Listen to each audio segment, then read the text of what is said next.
ხშირად გადამიღია ვიდეო იმის შესახებ, რომ პირამიდის შიგნით აღმოაჩინეს რაღაც სასწაულმოქმედი ტექნოლოგია, მაგრამ პირველად მეგობრებო, მეცნიერებმა გამოაქვეყნეს ახალი დოკუმენტი, რომელიც 100%-ით თქმა უნდა დადასტურებული არ არის და ისინი ამტკიცებენ, რომ პირამიდის დაბლა აღმოაჩინეს 8 ცალი 600 მეტრაზე გაჭიმული, აი, როგორც შემდგა ხელმარჯვნივ ახლა თქვენ ხედავთ, კონუსის ფორმის მსგავსი ბოძები დაახლოებით 20-30 მეტრა დიამეტრის, რომლებიც თითქოს და გამოიმუშავებდნენ ელექტროენერგიას.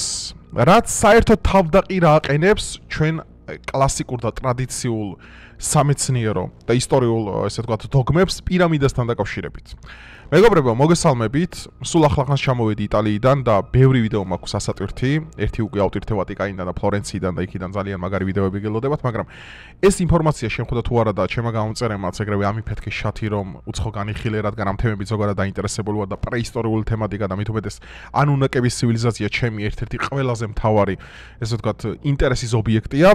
ასე რომ დღეს გადავწყვიტე საფუძვლიანად აგიხსნათ ამ თეორიის სინამდვილე, რამდენად მითია, რამდენად ლეგენდა, მე მოგიყვანთ დღემდე ჩემ ხელთ არსებულ ყველა ფაქტსა და არგუმენტს, იმიტომ რომ ამას ეხა ესენი ეხა პირველად დაიწყეს ამის მტკიცება, თორე მე ვიდეოები მიდევს აქამდე 1, 2 და 3 წლის წინანდელი, სადაც მე ვამტკიცებ, რომ პირამიდის შიგნით რომ არ არის კვალი, მაგალითად იმის ჩირაღდნების იმაზე მოწმობს, რომ ისინი იყენებდნენ ელექტროენერგიის გარკვეულ ფორმას, რაზედაც სხვადასხვა ნიკოლა ტესლა ამის შესახებ თავის ჩანაწერებში არაერთხელ მოხსენებია, რომ პირამიდის ეს ფორმა და მისი ეს ენერგეტიკული მიმართულება ტრანსფორმირდებოდა სხვადასხვა სახის გენერატორებით, რომლებიც გამოიმუშავებდნენ ელექტროენერგიას. ასევე დალაიქე ვიდეო, გამოიწერე არხი, გაუზიარე მეგობრებს, შეგიძლია გამოყვე ინსტაგრამზე, რომლის ლინკი აღწერამშია მითითებული, სადაც ყოველდღიურად ძალიან აქტიური ვარ და შეგიძლია გაკეთო დონაცია და დაეხმარო არხს განვითარებაში. აი მოკლედ მეგობრებო, ასეთი სახის 3D იმიტაცია დაგვიდეს დაახლოებით რაზეა საუბარი. ხარ თქვენ რომ წარმოდგენა შეგექმნათ ახლა. ნახეთ, აქ საუბარია იმაზე, რომ ეს მთავარი 8 ცალი ბოძი, რომელიც დგას, მიერთებულია პირამიდას. პირამიდას აქვს, როგორც იცით, სამკუთხედი ფორმა და კლასიკური ტრადიციული ცოდნა გამომდინარე, ანუ პრეისტორიულ დროში იყო ასეთი შეხედულება, რომ პირამიდას ჰქონდა ოქროსფერი, ესე ვთქვათ, სამკუთხედი ბოლოში, რაც იმაზე მიანიშნებდა, რომ ეს იყო გარკვეული სახის ენერგობალანსი, რითიც, როგორც იცით, ახლა ოქრო არის ელექტროენერგიის ყველაზე კარგი გამტარი ალბათ სამყაროში და არსებობს ასეთი თეორია, რაზედაც მე ვიდეო გადამიღია, რომ პირამიდები გამოიმუშავებდნენ პრეისტორიულ, ანუ წარღვნამდელ დროში ელექტროენერგიას. ეს არც მეტი, არც ნაკლები, ამაზე ძალიან ვრცელი სალექციო კურსებიც მაქვს ამის შესახებ სხვადასხვა გაკეთებული დაახლოებით 1 წლის წინ. ვიდეოც მინდებს მაგაზე, ანუნაკების ცივილიზაცია, შეგიძლიათ უფრო დეტალურად მოისმინოთ. და ეხლა უყურე რაზეა აქ საუბარი. ეხლა მოდი გადავიდეთ. აი დაახლოებით, ეხლა ეს არის მეორე 3D კონსტრუქცია, digital იმით არის, რა თქმა უნდა, ეს ყველაფერი ციფრულად გაკეთებული, AI-ის მეშვეობით. რაზეა აქ საუბარი? აი ხ დაახლოებით ეს ანახეთ 4 ბოძა აქეთ, 4 ბოძი იქით, აი ხა აქ მიწაა რა თქმა უნდა გამოსვლილი. არის ესეთი ვარაუდი, რადგანაც ახლა აქ არქეოლოგები არ ატარებინებენ მიწისქვეშა, ესე ვთქვათ, არქეოლოგები ახლა ესეთ სიღრმეზე, რაც არის 600 მეტრი, ძალიან ღრმა არის პირამიდის დონის ესეთ კონსტრუქციისთვის, რომ შენ ამ სიღრმეზე ჩახვიდე და სიღრმეზე შეისწავლო. მაგრამ აქვედანვე მინდა გითხრათ ესეთი რამ, რომ ვინებმაც ეს ყველაფერი აღმოაჩინეს, აი ხა მე გეტყვით სახელდაგვარს, კორადო მელანკა, რომელიც არის კონსპიროლოგი ძალიან ცნობილი და ასევე მეორე ძალიან საინტერესო ადამიანი ფილიპო ბიონდი, რომელიც არის სარადარო ტექნოლოგიის სპეციალისტი. ანუ ეს ორი ადამიანი ამტკიცებს საკუთარი კვლევებით, ანუ საკუთარი მიერ შექმნილი კუსტარულად ამზადებული ტექნოლოგიებით, რომ პირამიდის სიღრმეში სწორედ მდებარეობს ასეთი სახის ტექნოლოგიები. ნუ კლასიკური და ესე ვთქვათ ანტიკური ცოდნა გამომდინარე, ჩვენ იცით, რომ პირამიდას ქონა ის დანიშნულება, რომ იქ სარკოფაგები იყო და იქ ტუტანხამონები და მთელი ეს მეფეთა და ფარაონთა საგვარეულოები განისვენებდნენ, რაც ძალიან ბევრ კითხვას აჩენდა აქამდე. არაერთხელ რომ იმიტომ რომ სულ 2 არის დღემდე არსებული იქიდან, ახლა ამ ხელა პირამიდა, წარმოიდგინეთ ხეოფსის, ხო? 3 პირამიდა დგას და სულ 2 ის არის აღმოჩენილი, ხო? გარდა მაგისა, არ არის აქ კვალი ჩირაღდნის. რაც კიდევ უფრო მეტ კითხვას აჩენდა იმასთან დაკავშირებით და არათუ კვალი არ არის, არამედ იეროგლიფურ გამოსახულებაშიც არც ადარბიგურირებს, რომ ხა ჩვენ ვიცით, რომ ანტიკურ დროში ხა ადამიანი რას იყერებდა, ხო? ძირითადად, ანუ განათებისთვის, მით უმეტეს აქ რამხელა ამდენი გვირაბებია და მით უმეტეს ამის საჭიროება იარსებდა და თან იმასაც თუ გავითვალისწინებთ, რომ ძველ ეგვიპტელებს რა საჭიროებებიც ჰქონდათ, ყოველთვის გამოსახავდნენ მას კედლებზე. სხვადასხვა ორნამენტებით, მაგრამ აქ არსად არ ფიგურირებს მეგობრებო ჩირაღდანი. რაც იმას ამ ნიკოლა ტესლა ამტკიცებდა ამ ყველაფერს პირველად, რომ პირამიდების ეს ფორმა, მისი განლაგება, მისი ეს გეომეტრია, მისი ეს აღნაგობა, მისი კოორდინაცია და ყველაფერი იყო ელექტროენერგიის გამტარი ანტიკურ დროში. ახლა მოდი გადავიდეთ შემდეგ იმასე. Scientists just discovered something massive beneath the Great Pyramid of Giza. Here's what they found. Scientists use special radar to scan the Great Pyramid. ხო, ანუ აქ special radar-ი ხარ, რომ ვიზეც გითხარი და ეს ორი ადამიანი ამტკიცებს ხოლოდ. ანუ ოფიციალურ სამეცნიერო წყაროში, ვინც ეგვიპტოლოგები არიან, უშუალოდ აქ ნებართვებს გასცემენ ამ ყველაფერს, ხო, მარტივი არ არის, ესე მიხვიდე ნებართვა მოგცემ, ხო? მათ ჯერ არ დაუდასტურებიათ ეს ინფორმაცია.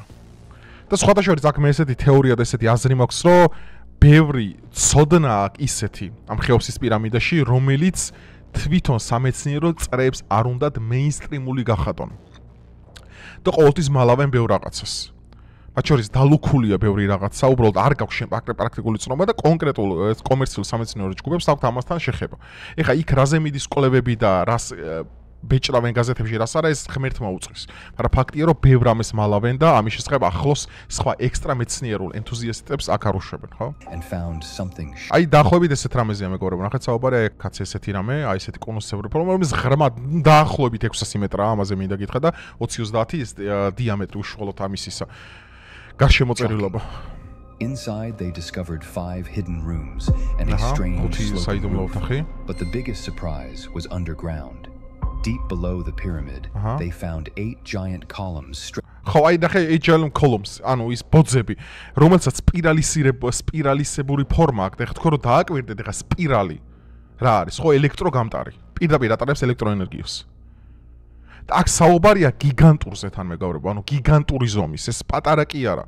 ანუ აქ ახლა თეორია ამ თეორიიდან გამომდინარე მიდის აქ საუბარი, რომ ეს პირამიდები არათუ ელექტროენერგიას გამოიმუშავებდა, არამედ ამ ელექტროენერგიას გარდაქმნიდა და ანაწილებდა უსადენოდ იმ ტერიტორიას, სადაც ანუ წარღონამდელი ცივილიზაციები არსებობდნენ, ხო? ეს ელოკები, ანუნაკები, აქ ძალიან ბევრი სხვადასხვა ცივილიზაციებია, რომელზედაც ეს სადაო საკითხია ძალიან, ეს ძალიან შორს აგვიყვანს. ამ ეტაპზე ეს არ გვინდა. These columns are wrapped with spiral paths that look like coils. They all connect to 2 huge cube-shaped chambers. ხო და აი დაკავშირებული არიან, აი ნახეთ ორი მთავარი, ესე ვთქვათ, დამიწება რაც არის, აი ორი მთავარი რამე, ნუ ეს კიდევ ერთხელ იმეორებ, ეს არის ის კუსტარულად ამზადებული რადარი და ტექნოლოგიები, რომელიც 3D რეკონსტრუქციას ახდენენ რახტემა მიწის ქვეშ. ესეც გაითვალისწინეთ. და ანუ ეს ბოძები დაკავშირებულია ამ ორ მთავარ, ესე ვთქვათ, ან გენერატორზე აქ საუბარი. ან როგორც აი დამიწების საშუალება. ანუ ეს კიდევ ბევრი რაღაც გამოაშკარავდება, ეს ძალიან ახალია. ნუ პრინციპში 2022 წელს დაიბეჭდა პირველად, მე მახსოვს ეს სტატიები, როცა დაიბეჭდა, მაშინ ყურადღება არ მიაქცეს. უბრალოდ ახლა ჯო როგანმა გამოიყენა საკუთარ პოდკასტზე, ახსენა ეგეთი რაღაც და ამის მერე აიტაცეს ეგრევე ტიკტოკერებმა. თორე ეს თეორია მე ძალიან დიდი ხანია, ვიცი, უბრალოდ აქტუალური არ ყოფილა ესეთი 2022 წელს ეს თეორია არსებობს. სამეცნიერო წრეებში. Hundreds of feet wide. Old texts have spoken about secret rooms. აი ნახეთ აი ეს ილუსტრაცია არის ძალიან ლამაზი, მეგობრებო. ძალიან ლამაზი და ძალიან სწორად გამოხატავს ამ ენერგო გადაცემისა და ვიბრაციებს, რომელიც სავარაუდოდ წარღონამდელ ცივილიზაციებში არსებობდა. აქ მეგობრებო მარტო საუბარი არ არის განათება არ განათებაზე. აქ უკვე ჩვენ ვადგებით უკვე ისეთ საკითხებს, რომ არსებობდა თუ არა ლევიტაციის უნარის მქონე საგნები, ან თუნდაც ფრინავი ობიექტები, რომლებიც შემდგომ ადამიანებმა გამოსახეს მაგალითად გამოქვაბულებში, გამოსახეს მაგალითად თვითონ პირამიდებში, გამოსახეს მაგალითად ჩემბერებში, რომ აი ჩვენ ხო შეხვედრიათ ეგეთი ძალიან ცნობილი იეროგლიფები, რომ აი რაღაც ამოუცნაური ფრინავი ობიექტი დაფრინავს.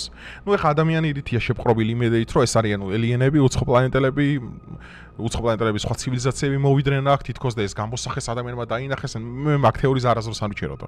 და მე ყოველთვის ძალიან სკეპტიკურად და კრიტიკულად უყურებს საერთოდ უცხოპლანეტელების არსებობას ამ სამყაროში, ნუ ესეც სხვა თემაა, ამაზე ვრცლად ნასაუბრები მაქვს არაერთხელ და აღარ ჩავყვები ამ ყველაფერს, რატო არ ვჯერა უცხო ცივილიზაციებზე, მაგრამ მე ის ღრმად მჯერა და ჩემი ეს პრეისტორიული და ქრისტიანული კრეაციონისტული რწმენა მას ამტკიცებს, რომ მეგობრებო, ნახეთ, ბიბლია არის ძალიან საინტერესო წიგნი, არა მარტო როგორც ეს საღვთო დოგმატიკა და საღვთო სიტყვა, არამედ მეცნიერულად არის ძალიან საინტერესო რამ. ადამიანების ასაკი, ადამიანების მაღალ განვითარებულობა, რატომ მოხდა წარღვნა, როგორ აშენებენ ბაბილონის გოტოს. მეგობრებო, სანამ წარღვნა მოხდება, ეგ იცოდეთ, დაბადების წიგნში ხდება ეს ყველაფერი. 2500 წელი, დაახლოებით 25 საუკუნე ადამიანი კატასტროფულად ვითარდება წინ. კატასტროფულად. საერთოდ ერთ ძალიან დიდ ფილოსოფოს აქვს ესეთი სიტყვები ნათქვამი, რომ ყველაფერი ახალი არის, კარგად დავიწყებული ძველი. უბრალოდ ჩვენ გონი ესეთი რამე რომ რახან მაგალითად ეხა ჩვენი iPhone 11 ან iPhone 15 ან iPhone 16 მიჭირავს, ეს არის დღევანდელი საუკუნის აღმოჩენა და აი ადამიანი მივიდა. ჩვენ რა გარანტია მაქვს რომ არ არსებობდა დაახლოებით იგივე ჩიპის მქონე მაგალითად smartphone ძალიან დიდი ხნის წინ.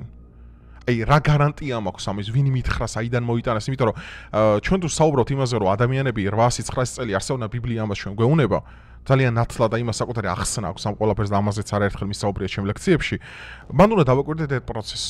როდესაც ადამიანი 800-900 წელი მეგობრებო ცხოვრობს და არის მთლიანად დედამიწაზე ტროპიკული კლიმატი შექმნილი, სადაც არ არსებობს ენტროპია, სადაც არ არსებობს სიკვდილი, სადაც არის ესე თქვა 64-ის მაგვარი, ადამიანი კატასტროფულად მიდის წინ. აქ არის სწორედ ის ექსტრა ბიბლიური რწმენა იმ ენოქის წიგნიდან გამომდინარე, რომ აბელიტები როგორ განვითარდნენ, რას მიაღწიეს, აქ მარტო არ იყო რომ ღმერთს სით ვერავინ ვერ მიუახლოვდება. შენ რაც გინა ბურჯ ხალიფაა, შენ გინა 19 ბურჯ ხალიფაა, შენ ღმერთს შენ ვერ მიუახლოვდი, იმიტომ რომ ღმერთი არამატერიალური ონტოლოგიური საწყისია, ღმერთს შენ ვერ მიუახლოვდები. აქედან გამომდინარე, მე მაქვს ესეთი რწმენა იმასთან დაკავშირებით, რომ ბაბილონის გოდოლი გამოსახავს ადამიანის ტექნოლოგიური განვითარების მწვერვალებს. და იცოდა რა ღმერთმა რომ ეს ტექნოლოგიები ადამიანებს გაანადგურებდა. შესაბამისად მოულინა წარღვნა და ყველაფერი იწყება ახლიდან. და სწორედ აი მაგ პერიოდში არის აი ესე ვთქვათ გაფი, რომ ნახეთ ნოედან უკვე, როდესაც ეს water canopy რას დედამიწის გარშემო იყო შემორტყმული, ბიბლიაში რაც ანახსენები, ხო? ეს იყო წყლის გარსი. ერთ-ერთი ხო არის დღეს სტრატოსფერო, მეზოსფერო ისინი და ერთ-ერთი იყო ასე water canopy, ანუ ქართულად თარგმნა როგორც წყლის გარსი. ეს რაც დედამიწის გარშემო იყო შემორტყმული, დედამიწაზე ქმნიდა ტროპიკულ ამინდს. რაც იმას ნიშნავდა, რომ არ შემოდიოდა ისეთი სახის ისენი როგორ არის გამოსხივება, რადიაციები, რაც ადამიანის უჯრედისთვის იყო დეგენერაციული ან მომაკვდინებელი. ანუ კიბო არ არსებობდა, არ არსებობდა უჯრედოვანი დაავადება, არ არსებობდა მუტაციები და ეგეთი რამები. რაც იმას ნიშნავდა, ადამიანი ასაკი იყო ზრდადი. იმიტომ რომ მათუსალა 960 წელი ცხოვრობს, იქ 930 ის ადამი და ეს ძალიან ბრძოლია აღთქმის პატრიარქები თავიანთი ასაკით ძალიან დიდ სკეილებში 9-8 საუკუნე მაინც გადიან. და ნოედან, როდესაც ეს water canopy, ანუ წყლის გარსი უკვე ჩამოიქცევა, რაც არის წმინდა წყლის მეცნიერულად ახსნილი თეორია, რომ 40 დღის განმავლობაში მომხდარი კოკის პირველი წვიმის შედეგად მოხდება ამ ყინულის გარსის ჩამოქმედება, აქედან უკვე ადამიანი ხდება უკვე დეგენერაციული. დინოზავრების გადაშენება, ნეფიმილების გადაშენება და სხვადასხვა არსებები, რომლებიც ძალიან დიდები იზრდებოდნენ, იმიტომ რომ მათი მეტაბოლიზმი ვეღარ ერეოდა იმ სამყაროში მაგალითად, რომელიც უკვე ახალმა იმან მოიტანა, იმიტომ რომ ძველ აღთქმაში იყო პირდაპირ წერია დაბადების გამოსვლაში, რომ შენ ხარ ვეგეტარიანელი, ბალახი უნდა ჭამო და ნოეს, აი თქვენ თუ წაიკითხავთ, ეგ ძალიან საინტერესო პრეფერენსებია ბიბლიაში, ნოეს ღმერთი ეუბნება, რომ შენ დღეიდან ხარ ხორცის მჭამელი, რადგან შენ მეტაბოლიზმი გჭირდება რომ გადარჩე. და დინოზავრს რა უნდა გამოიმუშავებინა, ეგეთი რომ ის ეკნა რა ქვია 24 საათი საკუთარ თავი გადაერჩინა. რამაც გამოიწვია, ეგრევე კი არ გამოიწვია დინოზავრის გადაშენება, არა, არამედ პოპულაცია, როგორც სახეობა, გახადა სუსტი. და მიმართა ეგრევე უკვე გენეტიკური დეგრადაციისკენ. რამაც გამოიწვია მე 1000 მითოსისა და იმეების გაჩენა, ხო? რომ აი დაუძლურებული დრაკონები, როგორ ამარცხებენ რაინდები და ესეთი რაღაცები. ანუ ეს ყველაფერი ლეგენდები და მითები ტყუილად არ ჩდება, ამას თავკუთარი ახსნები აქვს. ეს საინტერესო თემა, უბრალოდ ეხა ამ თემას რო გავყვე, ვიდეო არ მორჩება 40-50 წუთი. ამიტომ დაუბრუნდეთ ისევ ამ თემას. ხო და აქედან გამომდინარე, აქ საუბარი მეგობრებო, იმაზე კი არა, მარტო რომ ვიღაცამ ბაბილონის გოდოლი აშენა. ცივილიზაციები, ატლანტიდელები, ანუნაკები და ეგენი აშენეს კატასტროფულად ძლიერი ცივილიზაცია დედამიწაზე. და ადამიანი ბუნებრივად გახდა უკვე უფრო მეტად სოდვით შემოსილი, ვიდრე ნოედან უკვე. რაღაც აბელიტები ხა ვინებიც იყვნენ ისენი რა ქვია აბელიტები არა